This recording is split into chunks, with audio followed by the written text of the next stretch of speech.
ആത്മാവിനാൽ നിന്റെ നയനങ്ങൾ നിന്റെ ഗുരുവിനെ ദർശിക്കും, നിന്റെ കാതുകൾ ആ ഗുരുവിനെ ശ്രവിക്കും.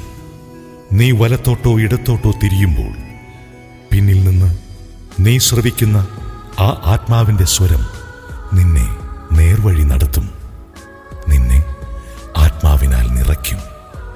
പരിശുദ്ധാത്മാവിന്റെ നിറവിൽ റോയ് അത്തിമൂടന്റെ തൂലികയിൽ പിറവിയെടുത്ത വരികൾ ഫാദർ ലിജേഷ് പനക്കവയലിൽ MSTയും റോയ് അത്തിമൂടനും ചേർന്ന് സംഗീത സാന്ദ്രമാക്കി റേഡിയോ ഹാർട്ട് ബീറ്റ്സ് നിർമ്മിക്കുന്ന ആത്മാവിനാൽ എന്ന ഗാനസമാഹാരത്തിലെ ആത്മീയ ഗീതങ്ങൾ അനോന ക്രിയേഷൻസ് ദൈവത്തിൻ്റെ പ്രിയജനത്തിനായി സമർപ്പിക്കുന്നു.